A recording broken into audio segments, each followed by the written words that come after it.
Ah oui, c'est le haut qui déconne un peu. Hein. Oh, ça commence bien, d'accord.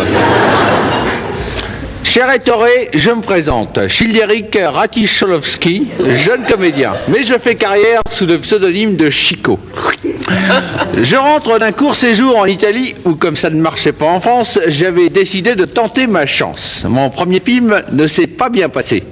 Une histoire de super-héros appelée Puanto 2, le retour de l'homme Gorgonzola. C'est moi qui jouais Puanto, l'homme Gorgonzola, qui était de retour. Mais j'avais des problèmes avec l'italien, les ch, surtout, Cinecittà, Cicciolina, Cigliolia Cinquetti. Le directeur m'a dit, Massico, tu t'emmerdes pas avec l'accent, de toute façon tout sera doublé. Tous mes problèmes de langue étaient donc résolus.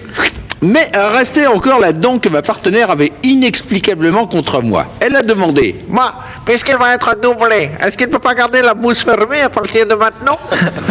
Le directeur lui dit, impossible, le scénario dit qu'il doit te sous-sauter quelque chose dans l'oreille.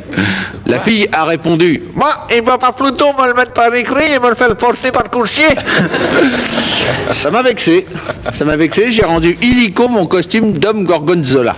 D'autant qu'on me proposait un rôle dans un film d'épouvante qui se passe il y a 300 ans parmi les castrats de la Scala de Milan. Je devais jouer le castreur. Quoi?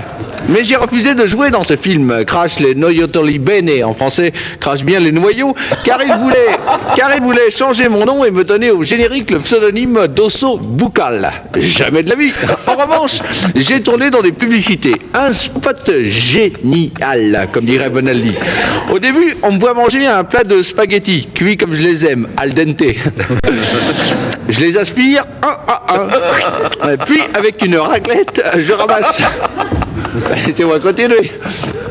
Puis, avec une raclette, je ramasse tous les bouts de viande rôtie que contenait la sauce et qui n'ont pas réussi à passer entre mes dents. Et je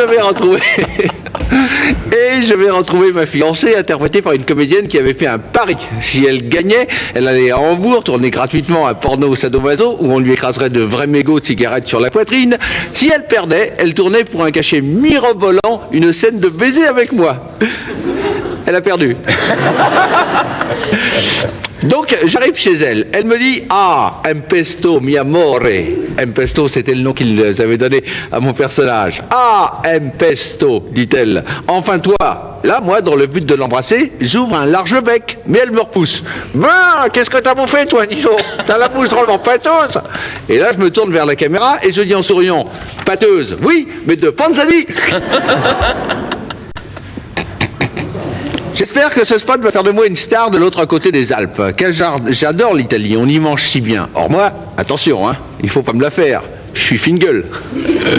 La seule chose, c'est dans les restaurants. Ils refusaient de me saupoudrer du parmesan sur mes pâtes. Ils étaient persuadés que j'en avais déjà plein la bouche. Mais là, je suis de retour en France, car je suis sûr que votre succès va remettre les films de KPDP à la mode. Une occasion que je compte bien saisir au vol. Comme vous pouvez voir à mon costume de capitaine Concasse, je suis prêt à devenir le nouveau Jean Marais. Un peu grâce à vous, Ettore. Merci.